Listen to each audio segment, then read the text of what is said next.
Hi అండి అందరికీ. Hello అండి.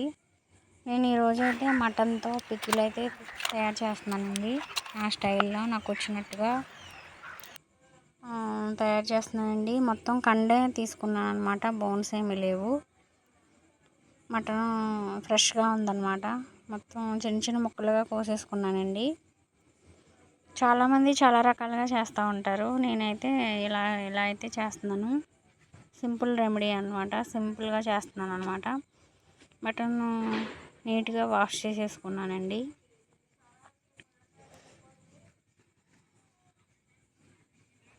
యూట్యూబ్లో వీడియోలు చేయాలంటే చాలా భయంగా ఉంటుంది. అనేక రకమైన రూల్స్ వచ్చేసినాయి కదండి. దానివల్ల ఇది అసలు నేను యూట్యూబ్ ఛానల్ పెట్టడం ఇది 3వ సారి అనమాట. అయితే 2 సార్లు నా చేతులారా నేనే పాడు చేసుకున్నాను, 2 ఛానల్స్ కూడా. ఇది 3వ సారి పెట్టాను అనమాట. ఇప్పుడైనా ఎలా ఉంటుందో. ముఖ్యంగా ప్రజల గోళ్ళు అయితే కొట్టేసింది అనమాట. నా శత్రువులు ఎక్కువైపోయారు నాకు. ఇంటి దొంగ ఈశ్వరుడు కూడా పట్టలేడు అన్నట్టు బయట ఎక్కడో ఉండరు శత్రువులు మన ఫ్యామిలీలోనే ఉంటారనమాట. చూడండి, నేనైతే మటన్ శుభ్రంగా నీట్గా వాష్ చేసుకున్న తర్వాత బాయిల్ చేసేసానండి. వాటర్ ఏమీ పోయలేదు. ఆ కడిగిన వాటర్తోనే ఉడికిపోయింది అనమాట. ఎక్కువ వాటర్ పోసినా పిక్కిల్ అయితే చెడిపోయే అవకాశం ఉంటుంది అనమాట. ఆ కడిగిన వాటర్తోనే బాయిల్ చేసేసాను, కొంచెం సాల్ట్ వేసి. తర్వాత బాండీలు పెట్టుకొని, పిక్కిల్కి ఎప్పుడైనా సరే వేరుశనగ నూనె బాగుంటుందండి.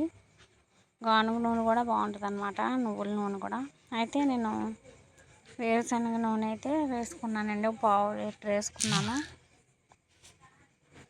1/2 లీటర్ వేరుశనగ నూనె వేసుకొని ఈ ముక్కలన్నీ ఉడికించుకున్న ముక్కలన్నీ వేసేసుకుంటున్నాను. వేసేసుకున్న తర్వాత బాగా ఫ్రై చేసుకుంటాను వీటన్నిటిని కూడా.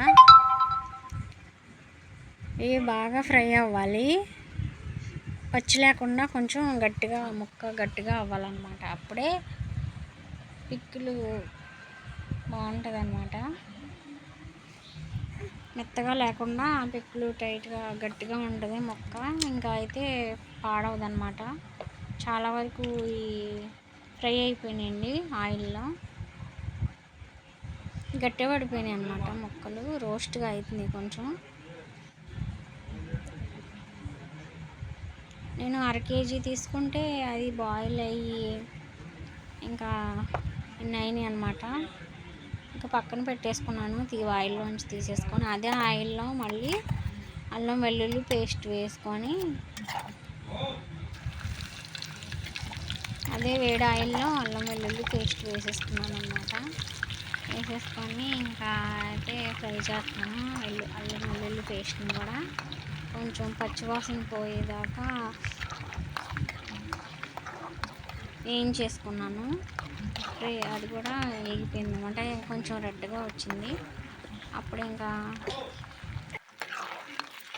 వేయించేసుకున్నాక చల్లారనివ్వాలి. చల్లారనిచ్చిన తర్వాత అప్పుడు ముక్కలన్నీ వేయించిన ముక్కలు ఉన్నాయి కదా, పక్కన పెట్టుకోవాలి. తర్వాత ఒక గిన్నె తీసుకొని ధనియాలు కొంచెం అయితే మెంతులు వేయించి పెట్టుకున్నాను అనమాట, మిక్సీ పట్టుకోవడానికి. ధనియాల పౌడరు, మెంతి పిండి కొంచెం అనమాట. తర్వాత చల్లారిపోయింది. చూడండి, అల్లం అయితే ఎరుపు రంగులోకి వచ్చేసింది అనమాట. ఆ తర్వాత ఆ అల్లంలో ఆయిల్తో ఉంది కదా అల్లం, దాంట్లోనే ముక్కలన్నీ వేసేసుకుంటున్నాను, వేయించి పెట్టుకున్న ముక్కలన్నీ కూడా. ఈ పావు కేజీ నూనె సరిపోతుంది అనుకుంటున్నాను పిక్కిల్కి. ఇవి వేయించుకున్నాం కాబట్టి గట్టిగా పీల్చుకోనమాట ఆయిల్ అయితే. తర్వాత ముక్కలు వేసేసుకున్న తర్వాత పసుపు, ఉప్పు, కారం సరిపడినంత వేసేసుకొని మొత్తం కలిపేసుకుంటాను. ముక్కలకు పట్టేలాగా కలిపేసుకుంటాను అన్నమాట.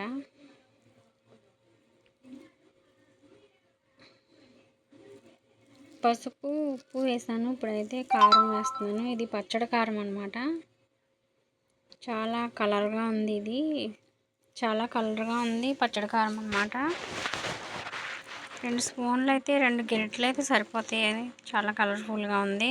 అలాగే ఘాటుగా కూడా ఉందన్నమాట.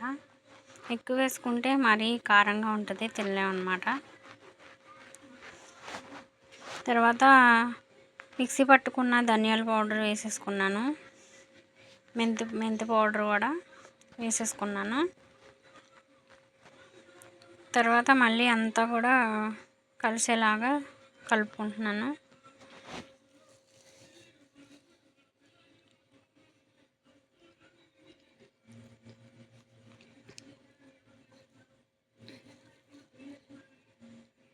చూడండి, ముక్కలు ఇలా ఉన్నాయన్నమాట చక్కగా. తర్వాత లాస్ట్గా ఫైనల్గా ఇంకా నిమ్మరసం యాడ్ చేసుకోవాలి. ఫైనల్గా మొత్తం రెడీ అయిపోయింది. పికిల్ రెడీ అయిపోయింది. ఇంకా లాస్ట్గా నిమ్మరసం పిండుకుంటున్నాను. పికిల్ అంతా కలిసి 1/2 kg వచ్చింది కాబట్టి ఒక నిమ్మకాయ సరిపోతుంది. అదైనా పుల్లగా ఉండే నిమ్మకాయ. ఒక నిమ్మకాయ పిండేసుకున్నాను. మరీ పులుపుగా ఉంటే బాగోదన్నమాట. సరిపడంతే వేసుకోవాలి ఏదైనా, అప్పుడే టేస్ట్ బాగా కుదురుతుందన్నమాట. చాలామంది చాలా రకాలుగా చేస్తూ ఉంటారు. నేనైతే ఇలా చేస్తున్నాను అన్నమాట. చాలామంది కరివేపాకు ఎండుమిర్చి కూడా వేసుకుంటారు. నేనైతే వేయలేదు, స్కిప్ చేసేసాను. ఇంకా అంతా కూడా చల్లారిపోయిన తర్వాత ఒక డబ్బాలో అయితే వేసి పెట్టుకోవాలి, నిల్వ ఉండటానికి అన్నమాట. ఫైనల్గా పికిల్ అయితే రెడీ అయిపోయిందండి. నా స్టైల్లో చేశాను కదా. మరి మీరు ఎలా అయితే పడతారో కామెంట్ చేయండి. కామెంట్లో కొత్త వాళ్ళు నా ఛానల్ ఎవరైనా చూసినట్లయితే లైక్ చేయండి. లైక్ చేయడం మర్చిపోకండి. నాలాంటి చిన్న ఛానల్స్ వాళ్ళని కూడా కొంచెం సపోర్ట్ చేయండి. చూడండి, ఫైనల్గా పికిల్ అయితే ఇది మొత్తం ఇంతే వచ్చిందనమాట. 1/2 కిలో మాంసానికి ఉడికించి ఫ్రై అయ్యేసరికి 1/2 కిలో అయిపోయిందనమాట. ఇది పికిల్ నాన్ వెజ్ పడితే చాలా ఖర్చు అవుతుంది. తర్వాత చాలా రిస్క్ అనమాట. ఫ్రై అయిన తర్వాత ఎంతో ఎక్కువ రేట్ అనుకుంటారు చాలామంది. నేను పులుపు ఒక నిమ్మకాయ వేసాను 1/2 కిలో పచ్చడికి అనమాట. మరి నా ఛానల్ నచ్చితే లైక్ చేయండి, కామెంట్ చేయండి, సబ్స్క్రైబ్ చేయండి. బాయ్.